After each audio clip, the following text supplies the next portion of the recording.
Hello everyone. आज हम करेंगे हमारा नेक्स्ट चैप्टर आर्ट का पुल। पहले तो सारा इलाका एक ही था और उसका नाम भी एक ही था। इलाका बहुत उपजाऊ था। बहुत से बाग, खेत, जंगली पौधे, फूल और झाड़ियाँ सारे क्षेत्र में फैली हुई थी। इस इलाके के वासियों को अपने जीवन की आवश्यकताएं जुटाने के लिए किसी और इलाके पर आश्रित नहीं होना पड़ता था। खेतों से अनाज, पेड़ों से मकान बनाने और जलाने के लिए लकड़ियाँ, भट्टों से पकी हुई ईंटें, पास के बागों से फूल और साग सब्जी, पास के तालाब से मछलियाँ, अर्थात आवश्यकता के सभी पदार्थ उपलब्ध थे। यहाँ पर राइटर एक इलाके के बारे में बात कर रहा है कि कोई एक पर्टिकुलर एरिया था और उसका नाम भी एक ही था। और वो जो एरिया था वो बहुत ही फर्टाइल था। वहाँ पर बहुत सारे गार्डन्स थे, वहाँ पर बहुत सारे फील्ड्स थे, बहुत सारे वहाँ पर फॉरेस्ट और प्लांट्स थे, बहुत सारे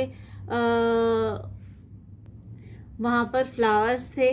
और वहाँ के जो लोकलाइट्स थे, जो वहाँ के रेसिडेंट्स थे, उनको अपनी किसी भी ज़रूरत के लिए बहुत दूर नहीं जाना पड़ता था। उनकी ज़रूरत की सारी चीज़ें जो हैं उन्हीं के एरिया में अवेलेबल होती थी। जो फील्ड्स थे वहाँ से उनको सारा अनाज मिल जाता था, और पेड़ों से मकान बनाने और जलाने के लिए लकड़ियाँ मिल जाती थी, भट्टों से पकी हुई ईंटें मिल जाती थी, गार्डन से उनको फ्लावर्स और फ्रूट्स और सारे वेजिटेबल्स मिल जाते थे, और वहीं पर पास में तालाब था, वहाँ से उनको फिशेस भी मिल जाती थी। तो उनकी ज़रूरत की सारी चीज़ें जो थी उन्हीं के एरिया में अवेलेबल थी, उनको कहीं भी दूर नहीं जाना पड़ता था। धीरे धीरे पास के व्यापारिक नगर से व्यापारिक सभ्यता और विकास की लहरें इस इलाके की ओर बढ़ने लगीं, और एक दिन इस इलाके में बहुत बड़ा नाला खोदा गया जिसने इस क्षेत्र को दो भागों में बांट दिया। किसी ने कहा कि यह गड्ढा बिजली के तारों को खंभे के ऊपर से ले जाने के स्थान पर धरती के नीचे दबाने के लिए खोदा गया है। कोई कहता था कि इस इलाके में टेलीफोन आने वाला है और यह टेलीफोन की लाइनें बिछाने के लिए खोदा गया है, अथवा जितने मुंह उतनी बातें। बस सवेरे ही ट्रैक्टर और उसके साथ कुछ मजदूर आ जाते थे, फावड़े और गिनती के साथ। ये लोग इस गड्ढे को गहरा करना शुरू कर देते थे और शाम को चले जाते थे। यदि इनसे कोई पूछता था तो बस यही कहते थे कि ठेकेदार से पूछ लो, हमें नहीं मालूम कि यह गड्ढा क्यों खोदा जा रहा है। और उस एरिया के जो पास में शहर था वो काफ़ी मॉडर्न था, तो धीरे धीरे मॉडर्नाइजेशन जो है वो यहाँ पर भी आने लगा। और फिर एक दिन ऐसा हुआ कि इस एरिया में कुछ लोग आए और उन्होंने एक गड्ढा खोदना चालू किया, जो कि नाले के रूप में खोदा जा रहा था। नाला मतलब एक लंबा सा गड्ढा होता है, और उस नाले की वजह से वो एरिया जो था वो दो पार्ट्स में डिवाइड हो रहा था। दैट इज उस एरिया के बीच में से वो उस गड्ढे को, नाले को खोद रहे थे। फिर किसी को पता भी नहीं था कि वो गड्ढा क्यों खोदा जा रहा है। हर कोई अपने हिसाब से उसका अंदाज़ा लगा रहा था। कोई, किसी को लगता था कि जो इलेक्ट्रिक वायर्स हैं जो ऊपर से जाती हैं, तो वो खंबे जो होते हैं वो अच्छे नहीं लगते, तो उनको अंडरग्राउंड कर देंगे। कुछ लोग बोलते थे कि यहाँ पर टेलीफोन आने वाला है तो टेलीफोन के लिए वायर्स डाली जाएंगी, इसीलिए ये नाला खोदा जा रहा है। लेकिन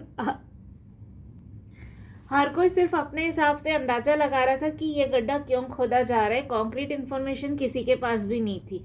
और जो मजदूर वहाँ पर गड्ढा खोदने के लिए आते थे, जब उनसे कुछ पूछा जाता था तो वो ये कहते थे कि हमें कुछ नहीं पता है, आप चाहो तो कॉन्ट्रैक्टर से पूछ लो। ठेकेदार मतलब कॉन्ट्रैक्टर।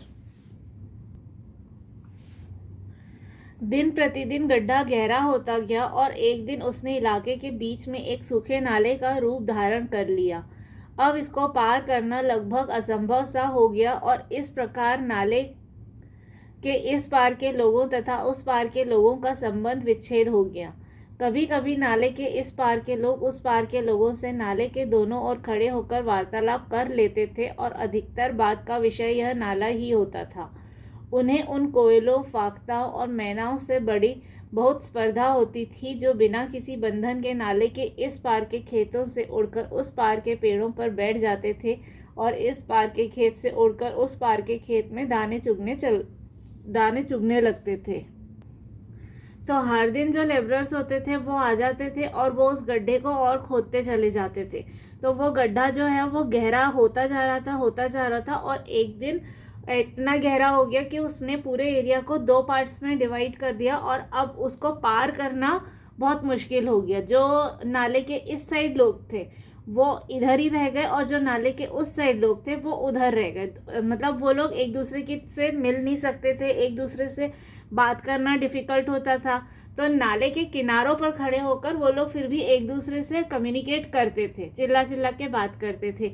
और जनरली जब भी बात करते थे तो उनके बात करने का टॉपिक हमेशा यही होता था कि ये नाला क्यों खोदा गया है। और कई लोगों को तो बर्ड्स से बहुत जेलसी होती थी कि बर्ड्स जो हैं वो इजीली नाले के इस तरफ भी जा सकते हैं, नाले के उस तरफ भी जा सकते हैं, लेकिन हम लोग तो नाले के इस तरफ से उस तरफ जा ही नहीं सकते। और एक दिन ठेकेदार के आदमी चले गए, नाला उसी प्रकार खुदा रहा। संभवतः दूसरा ठेकेदार जिसे तार बिछाना था या तीसरा ठेकेदार जिसे गड्ढा पाटना था अभी तक निश्चित नहीं किया गया था, या वह किसी दूसरे इलाके में व्यस्त था। यह सूखा नाला यूं ही पड़ा रहा, यहाँ तक कि वर्षा आई और यह पानी से भर गया।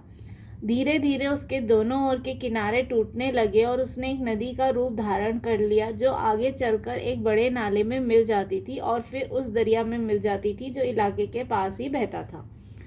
तो जब ये पूरा नाला बड़ा सा खुद गया तो ठेकेदार के आदमी तो चले गए, मतलब वो कॉन्ट्रैक्टर जिन लेबरर्स को लेकर आया था वो लेबरर्स तो चले गए और नाला वो वैसा का वैसा ही खुदा रहा। ना तो वहाँ पर कोई पाइपलाइन बिछाई गई, ना वहाँ पर कोई वायर्स डाली गई और ना ही उन गड्ढों को वापस से रिफिल किया गया।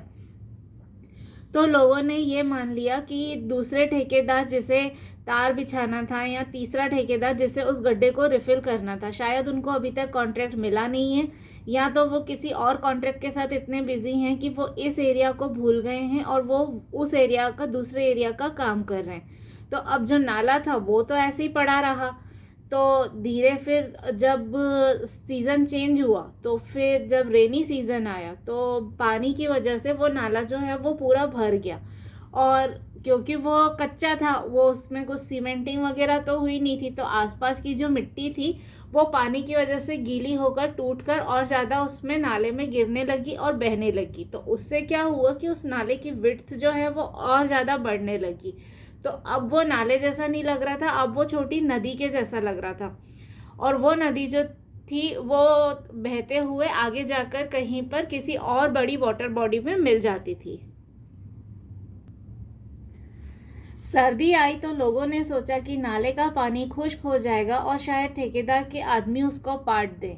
कुछ ऐसे भी लोग थे जिन्होंने उसे स्वयं पाटने का विचार किया, परंतु जैसे ही सर्दी समाप्त हुई और गर्मी आई, आसपास की पहाड़ियों की बर्फ पिघलने लगी।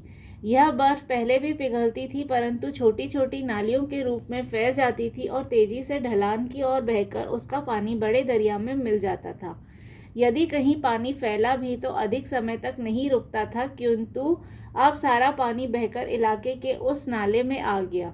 गर्मी बीती, वर्षा आई, नाला और विस्तृत हो गया।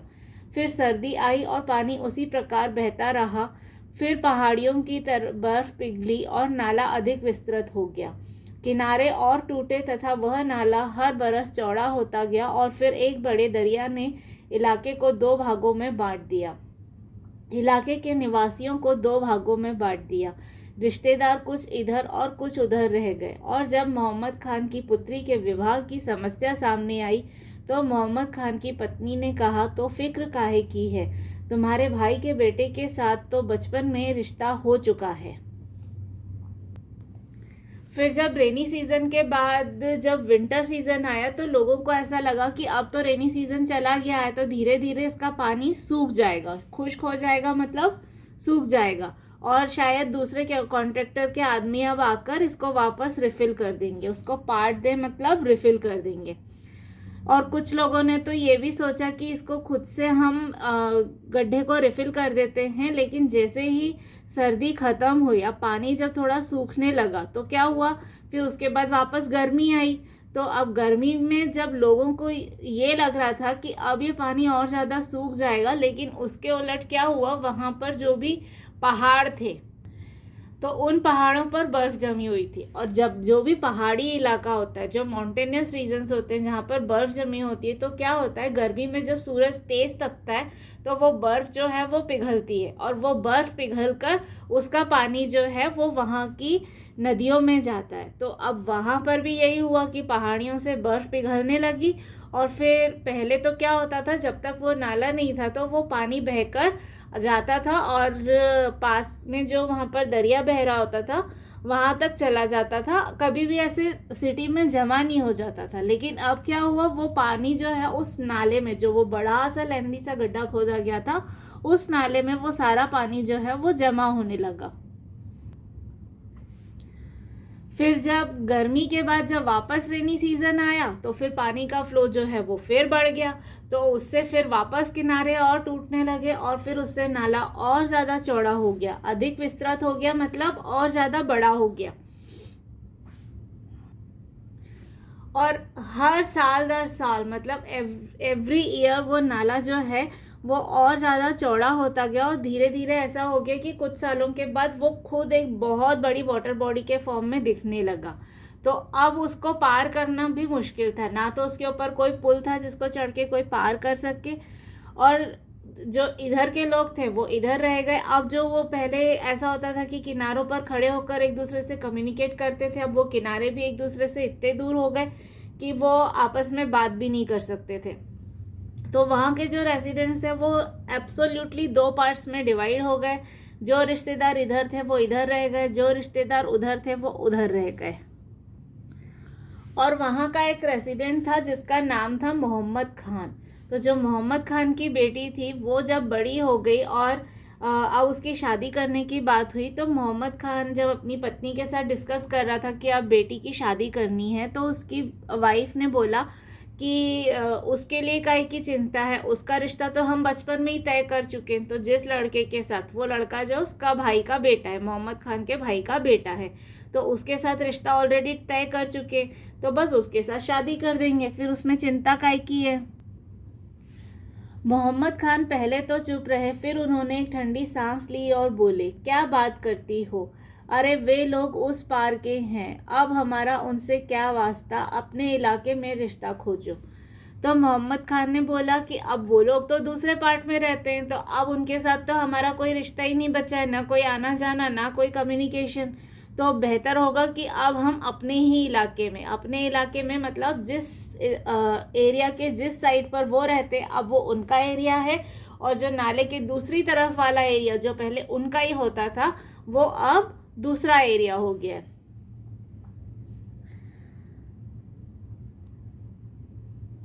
तो ऐसी कौन सी बात है, हम एक ही तो हैं, वह उस पार रहता है तो क्या हुआ, तुम्हारा भाई ही तो है। तो अब मोहम्मद खान की पत्नी बोलती है, तो उससे क्या फ़र्क पड़ता है, अगर वो उस पार रहता है तो आखिर तो हम रिश्तेदार ही हैं, कोई मैटर नहीं करता अगर बीच में नाला भी है तो। नहीं, अब वह उस पार रहता है, बीच में दरिया है, इस पार के लोग उस पार के लोगों से अलग हैं, वह मेरा भाई था लेकिन तब जब दरिया नहीं था। तो वो अब दरिया जो है, अब जो वो वाटर बॉडी है वो एक बॉर्डर की तरह काम कर रहा है, मतलब बॉर्डर के इस तरफ के लोग इधर ही रह जाएंगे और बॉर्डर के उस तरफ के लोग उधर ही रह जाएंगे।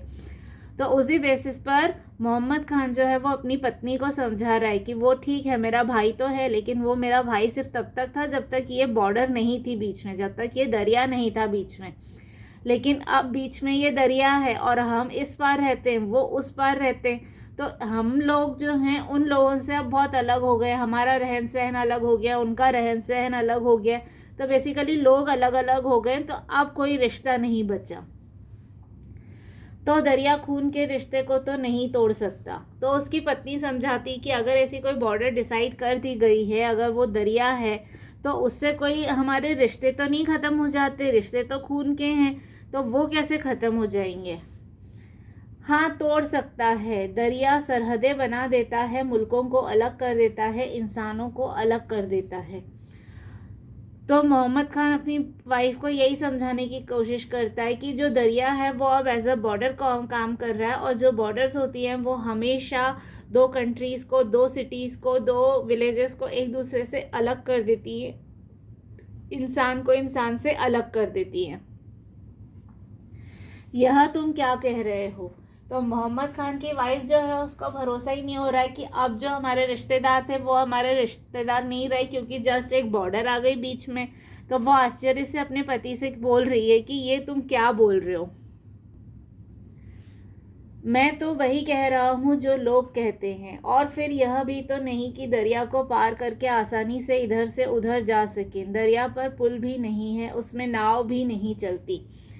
तो वो यही बोलता है कि इस बॉर्डर को पार करना इतना आसान तो है नहीं। मैं तो वही बोल रहा हूँ जो लोग कहते हैं। अब इस दरिया को, इतने बड़े दरिया को कैसे पार करें। वहाँ पर ना तो कोई ब्रिज है, कोई पुल नहीं है जिसको जिसको कि पार कर सकें, और ना ही वहाँ पर कोई नाव चलती है कि नाव की हेल्प से हम उसको पार कर सकें। तो बेसिकली अब वो दोनों एरिया जो हैं वो एक दूसरे से बहुत अलग अलग हो चुके हैं। तो ये था हमारे चैप्टर 8 का पुल का part 1। If you have any doubt और query you can ask me in the comment box below.